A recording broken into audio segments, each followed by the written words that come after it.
week at this time, the makers of G. Washington's Coffee bring you a story from the Sherlock Holmes series of mystery dramas. This week's adventure is an adaptation of Sir Arthur Conan Doyle's story entitled The Final Problem. Remember as you listen to it that G. Washington solves your daily coffee problem just as surely as Holmes solves his famous mysteries. At the end of the program, we have a brief announcement about Dr. Watson and his friend Sherlock Holmes. Please listen for it. And that opening paragraph, as always, leads us to Dr. Watson's comfortable, hospitable study. Well, there's a blazing fire and a steaming cup of G. Washington coffee to welcome you. Here it is, Mr. Bell. Made it as you came up the steps. Thank you, Dr. Watson. You know, a good cup of coffee always seems to me to be the very essence of hospitality. You name me a better coffee than G. Washington's, Mr. Bell. Go ahead, name me one. But seriously, G. Washington's isn't just another brand of coffee. It's really entirely different. It not only has a perfect flavor, but it's the easiest coffee to fix. Just a teaspoonful in the cup, add hot water, and incidentally, you never make more than you're going to use, so that makes it economical, too. Right, Mr. Bell. Now, suppose I begin my story. Fine. What's it to be this time? How about another tussle between Holmes and Professor Moriarty? Excellent. Always gives me plenty of first-class shudders to meet that individual. Well, tonight's story deals with Holmes' efforts to break up one of his most unpleasant schemes. A racket, you'd call it today. And did he succeed? Oh, now, Mr. Bell, that's putting the cart before the horse. The affair began with a series of curious disappearances from St. Anthony's Hospital. Well, what disappeared, Dr. Watson? People or things? They were corpses, or perhaps I should say cadavers. Oh. No, before I go any farther, perhaps I should explain that St. Anthony's is a medical school and hospital combined. I myself took my course in anatomy and dissection inside its venerable walls. Sir Lionel Greatlake, the head of the staff, was an old friend of mine. We'd cursed our internship in the same hospital. Well, to make a long story short, I received a frantic communication from Sir Lionel begging me to persuade Holmes to come straight to the hospital. I remember that night perfectly. A particularly nasty pea super had settled down over London. Literally feeling our way, we crept along the embankment till we sensed, rather than saw, the grey walls of St. Anthony's looming up ahead.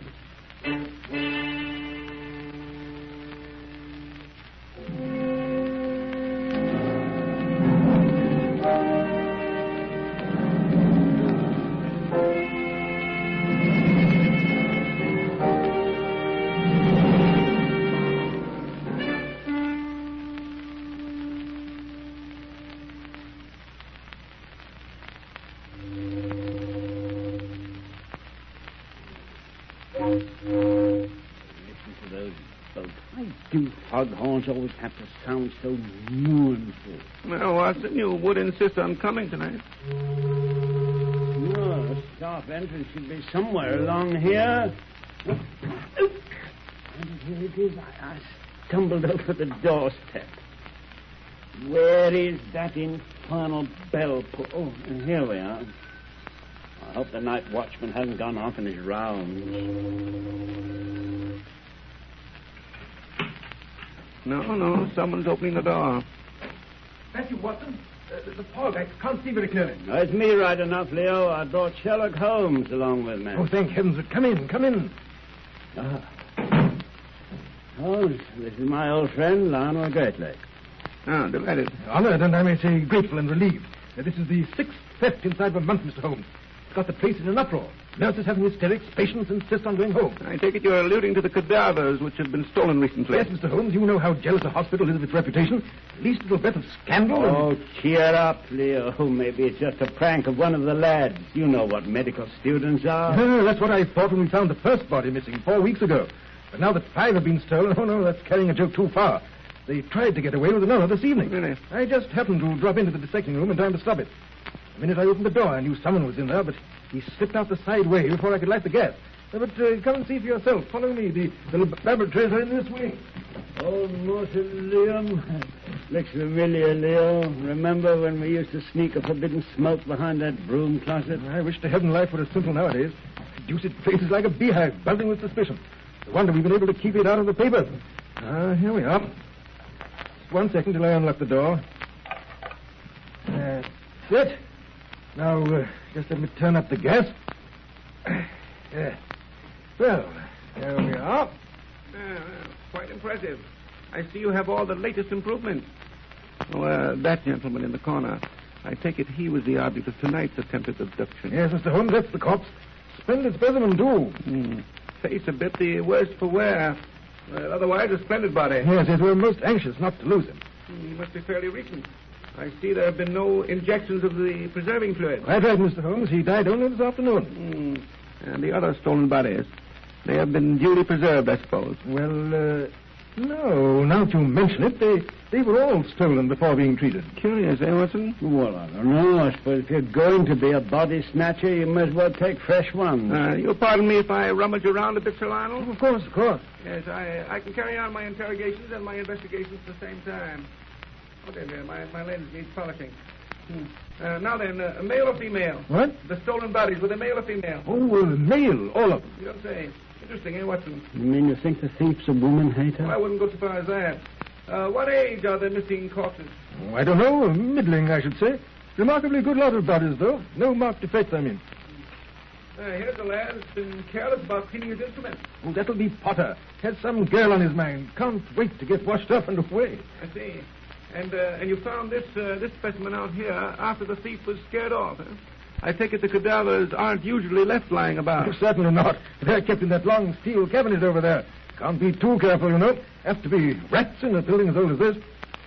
And how many people have keys to that cabinet, Sir Lionel? Only Dr. Lacey. You may know him by reputation, Mr. Holmes. Hugo Lacey. He's our head surgeon and has charge of the classes in dissecting. Of course. Brilliant fellow. I say, Leo, how's he coming along with his experiments in transplanting tissue? Can't say. Carries on most of his experiments in a little laboratory he's fixed up in his own lodgings. Never lets anything out till it's perfect. One of the cleverest surgeons in the country, Mr. Holmes. Magnificent touch. I could wish, however, that he was a better professor. No good at teaching, eh? No, it isn't that. It's his temper. He can be devilish nasty. And let him catch one of the lads with an instrument bent out of place. Oh, it's a phobia with him, Mr. Holmes.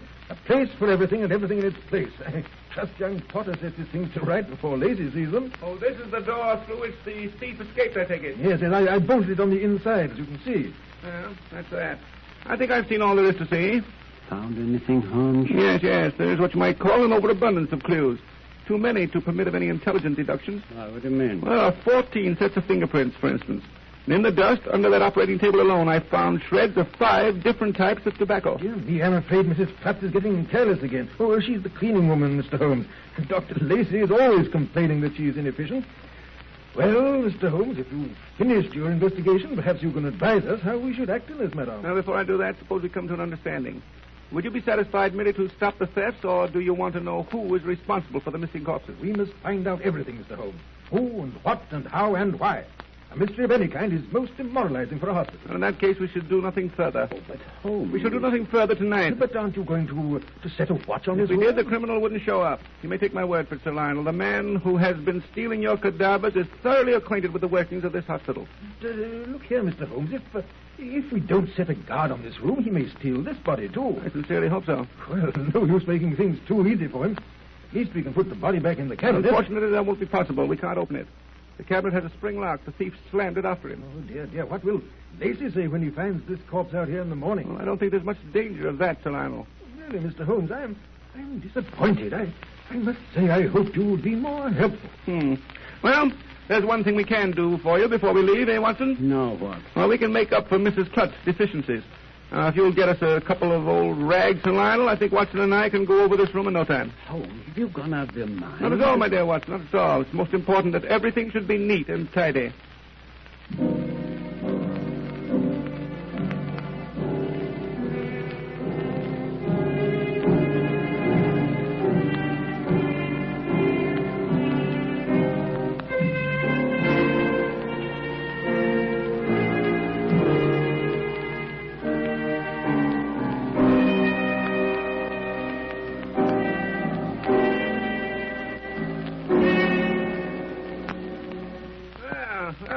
Nice brisk day, eh? Wind seems to have dissipated all the fog. Now, what's the idea of routing a chap out of his nice warm bed and the streets still deserted? Well, depressing, if you ask me. The important thing, my dear Watson, is in setting a trap is to collect your catch before anyone else does. Oh, here's St. Anthony's. Hello, hello. Sir Lionel seems to be having a bit of an argument with someone on the steps. And I'll not be put off the schedule by any poor detective, you see. I'm going home now to fix Dr. Lacey's breakfast, but I'll be back. And when I do, I'm going to clean that room. But, Mrs. Clutz, I assure you that... A fine one you are to be put in charge. Everyone knows routine is what keeps an hospital running. What, Mr. Holmes? I didn't see you. Come in. What's the matter? He's come at you, I'd like to know. Out of me way, you. What? Here, I beg your pardon. I'm not to be put off my schedule, I'll tell you that. My soul, what I... Yes, that was Mrs. Clutz. So I gathered. Bit of a termagant, eh, Leo? Red hair, fairly blazing. Come in. Sorry to give you such a stormy welcome, but I just caught Mrs. Clutz about to clean up the laboratory. I suppose you want to take another look at the place. If it's convenient. Yes, of course. Follow me. I wonder why the sudden burst of energy on Mrs. Clutz's part. Dr. Lacey may have been putting the screws on. They get along like cat and dog, those two. But didn't I just hear her say that she was going home to fix him his breakfast? Yes. You see, Dr. Lacey is Mrs. Clutz's star lodger. But surely if they get on each other's nerves, as they seem to... Yes, it's a bit difficult to understand, I admit, but... I suppose Lacey hesitates to move. He's really very comfortable. He's built in a lot of improvements, cupboards and things of that sort. And I've told you how he is, a place for everything and everything in its place. Moreover, Mrs. Clutz is a first-class cook, and Lacey, he's a good feeder. Oh, but Lacey, I wouldn't push the old girl too far. I'd be afraid of finding poison in my coffee some bright morning. Well, here's your laboratory, Mr. Holmes. After you, gentlemen. Looks about the same as it did last night. Well, I shall be able to judge better after I've gone over the place with my microscope. You said yourself there were too many fingerprints and things. Well, why do you suppose I insisted on those rags last night, eh? Oh, of course. Yeah, I see now. We were rubbing out those prints. Oh, marvelous, my dear Watson, marvelous. The old brain is actually functioning this early in the morning. Well, now let's see what we've bagged. Oh, well, here. Here's the sweeping stroke of a mop. The very mop that has been standing in this corner. Yes. Here are the imprints of a heavy hand on the edge of this table. Note the unusual whorls on the left-hand middle finger, like a question mark. Those must be Mrs. Clutz's fingerprints. She was just about to start dusting the table when I caught her. Yes, the prints on the mop and on the table are identical. Well, that seems to be all the evidence against Mrs. Clutz. I got her out as quickly as I could. Holmes, the corpse. It's gone. I wondered how soon you'd notice that. The corpse has been stolen. But what did you expect, huh? Sorry to contradict you, Mr. Holmes, but the corpse has been put back in the cabinet. Oh, indeed? Yes. As a matter of fact, it slipped my mind. I should have mentioned it sooner. Seems Dr. Lacey dropped in late last night and insisted on putting the cadaver back in the cabinet. Nothing the night watchman could say would dissuade him. I told you about his mania for order last night, Mr. Holmes. These are doubtless his fingerprints, then, here on the lock and around this panel of the cabinet.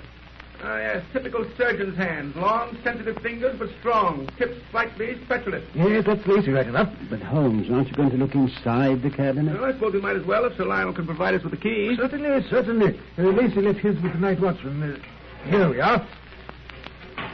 By Jove, the corpse is missing. Yes, I gathered it might be. Now let us see if we can find anything further in the room itself. Here we are. Prints of a third set of fingers. Yes. He came in here earlier than Lacey. And notice the fingerprints of the doorknob. First this individual, then Lacey, and finally Mrs. Clutz. All nicely superimposed one over the other. Say, Holmes, this is fascinating, almost as exciting as a scientific experiment. Yes. This third individual, hand not any too steady. Aha! Here he stumbled and had to put his hand out to brace himself. There's a nice print here on the wall.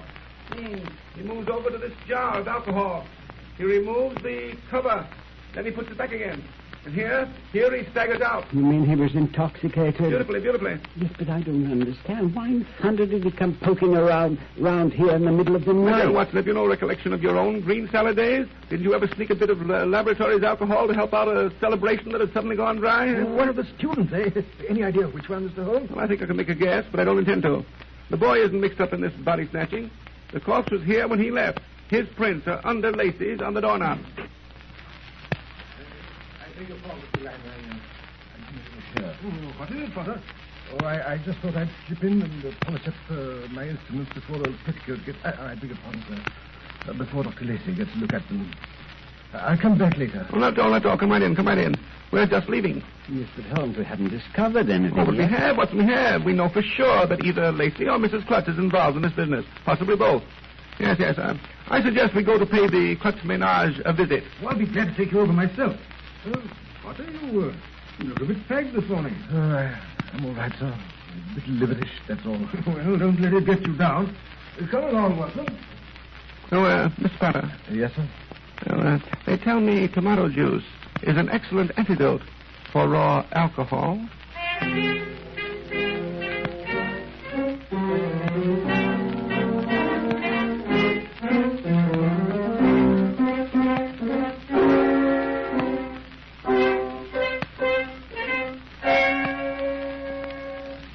That's Mrs. Klutz's place over there, the house with the white shutters. Look at that crowd of people standing gawking out in front.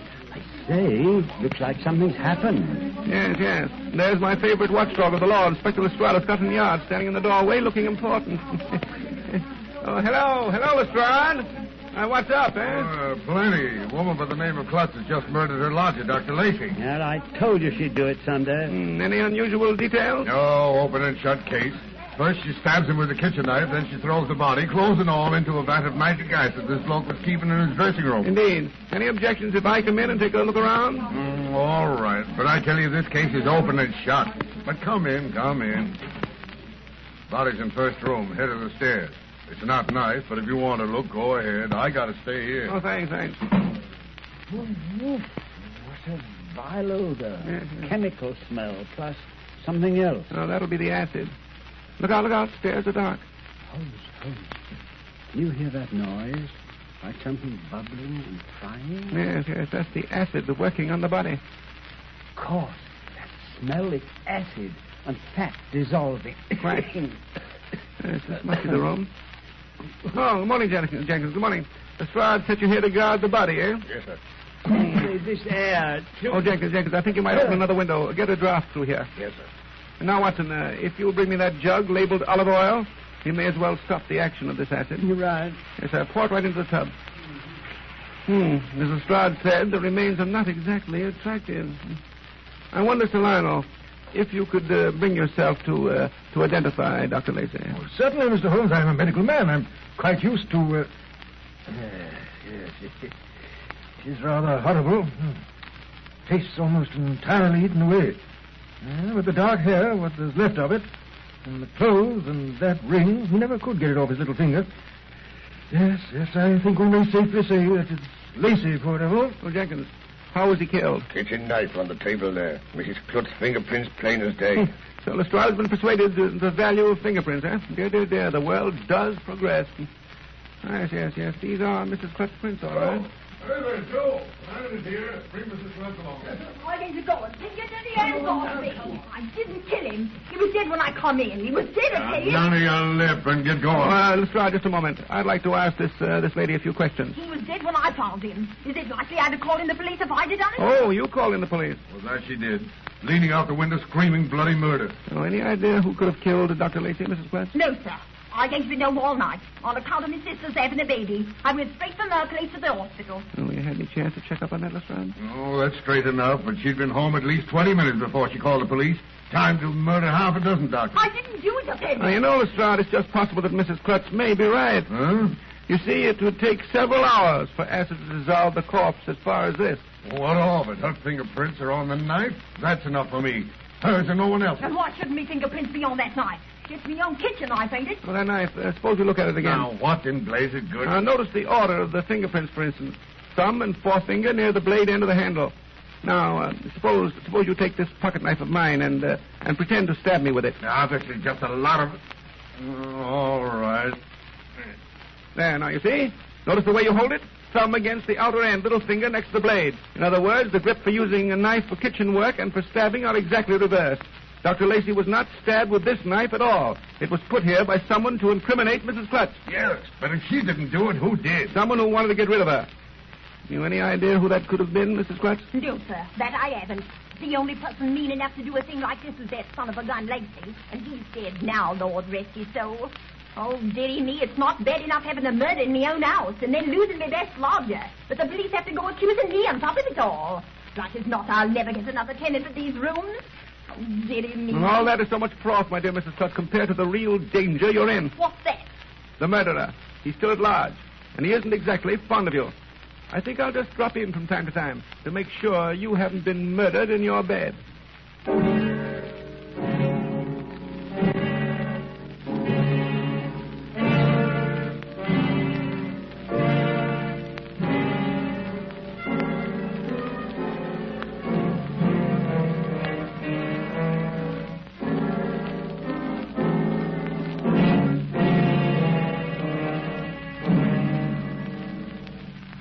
Really think Mrs. Clutch is in danger? Obviously, Watson, obviously. Confounded, why doesn't she answer the bell? If anything's happened, and... Oh, yes, here she comes. Oh, good afternoon, gentlemen. Please to step inside. I'd have come to the door sooner, but I was upstairs cleaning out Dr. Lacey's suite. Would you believe it? I've got a tennis You don't say. Well, does he know its history? Yes, sir, that he does, but he says he's not superstitious. Oh, how fortunate. What's he like? Well, he's a German. Professor or something. Come here to carry on some experimenting with Dr. Lacey. Dr. Lacey told me he was expecting him only last week. And so when he come asking for Lacey this morning, and I told him what had happened, right away he asked if Dr. Lacey's notes and instruments were still here. And when I said yes, he said he'd move right in and carry on where Lacey left off. Would you mind coming upstairs while I finish my work? Well, lead the way, Mrs. Clutch, lead the way. He's a nice-looking man, too. Blonde with a beard. He limps a little.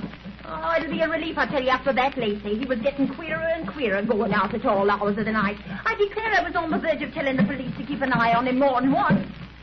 Well, here we are. Just you sit on the sofa. Now what in the name of... Well, from what I can see out of the window, I should say that your new lodger has arrived. Saints preserve us. Excuse me, gentlemen, when I let him in. Holmes, I think we'd better be going. In a moment, Watson, in a moment. Plenty of time. This way, please. Look up at the turn of the stairs. Oh, my, ain't it hot? Oh, Mr. Holmes. This is Herr Gluck. Professor Gluckfeder, zum Befehl. How do you do? Delighted. Sorry I had to come all this way and then find a friend dead.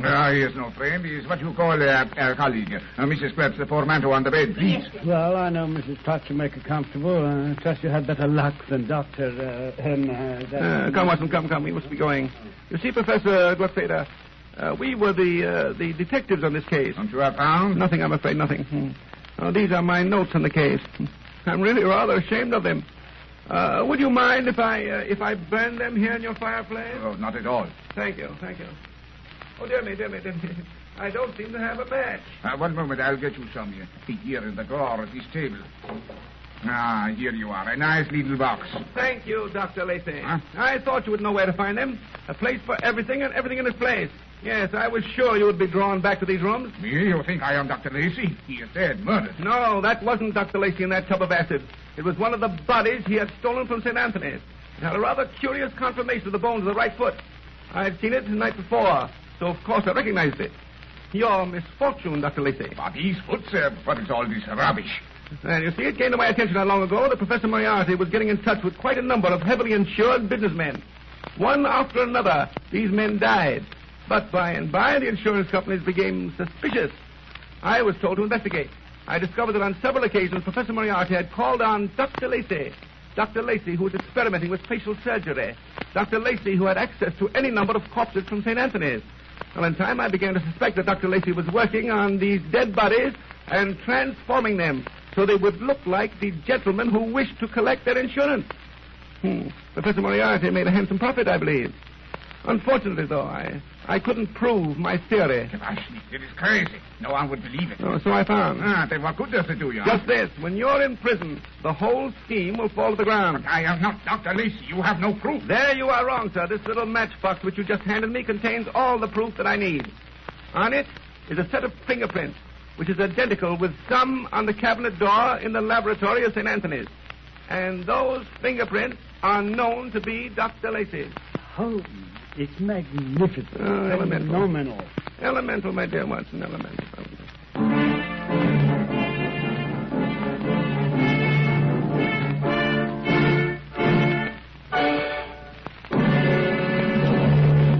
That's the end of the story, Mr. Bell. But Dr. Watson, didn't the man ever confess? He did better than that. He offered to show up Moriarty, but when they came to take down his testimony, he was found dead on his prison cot. Obviously, more of Moriarty's work. Well, there's one thing I don't understand. Why didn't he take the same way out as the businessmen? Surely he could have doctored some corpse up so it looked like himself. He could have, Mr. Bell, but that's where human nature comes in. He hated Mrs. Clutch, so he wanted to implicate her. It was his big mistake. Well, that certainly is a fascinating story, Dr. Watson. Now to get back to something where there are never any mistakes. I know what you're hinting at now. Another cup of G. Washington coffee. Yes, indeed. Dr. Watson, have you ever stopped to consider how much the word economy has come to mean to Americans during the last couple of years? It's come to mean more to me, too. I have to save on a lot of things I never thought about before. How do you do it, Dr. Watson?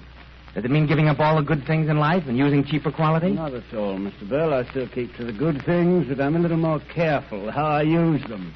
More satisfaction in being a little careful with good things, you know, than in putting up with poor quality. Oh, by the way, Mr. Bell. What is it, Dr. Watson? You're chuckling over something now, and it's only fair to tell what it is. Well, a lot of people have been taking a lesson from Sherlock Holmes, Mr. Bell. They've been drawing deductions. About what? About my book of Sherlock Holmes stories, Mr. Bell. They've been observant enough to notice the little number 1 on the back of the volume, and they want to know if there are going to be other books with more stories in them later on. I'm afraid I'm not very observant, Dr. Watson. I never noticed that little one. And are there going to be more stories? I can't tell for sure, Mr. Bell. I've been talking it over with Mr. Washington. But just in case there are, I want everybody to get volume 1 right away, so they won't be left when the first edition runs out and be unable to make up their complete set. That's right, too. We'll have to warn them about that. Especially with that economy we were talking about. It's worthwhile getting a really good book for nothing. Well, what about G. Washington? Is that economy? Of course it is. You know a Sherlock Holmes story about the rich old mustard manufacturer, don't you? I know, Dr. Watson. I can't say that I do. Oh, it's a big story. It applies to saving money on coffee, too.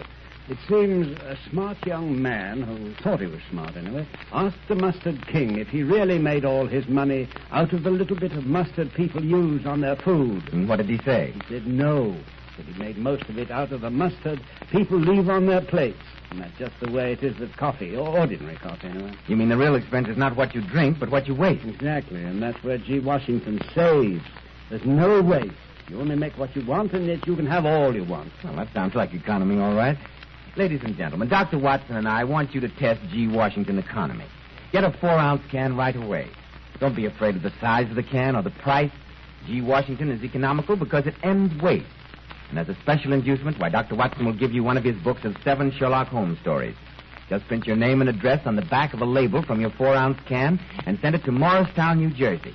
You will receive without cost a handsome deluxe book with a gold profile of Holmes on the cover and a picture of Dr. Watson as a frontispiece. In that way, you'll have the satisfaction of proving to yourself that G. Washingtons won't wreck your family budget, and of getting a handsome book of Sherlock Holmes stories for nothing. Please note down the address, Morristown, New Jersey. And send in that 4-ounce can label right away so you won't be left without Volume 1 if the good doctor persuades Mr. Washington to wish him Volume 2. Now, Dr. Watson, what about next week's story? Next week, I'm going to tell you the story of a man 20 years older than his bride and how death came to Rose Hill. And now, in answer to numerous requests, we want to announce that the Sherlock Holmes program has been on the air for 3 years. The part of Sherlock Holmes is played by Richard Gordon, that of Dr. Watson by Leigh Lovell. Neither Mr. Gordon nor Mr. Lovell play the part of a detective and his doctor friend in any other program.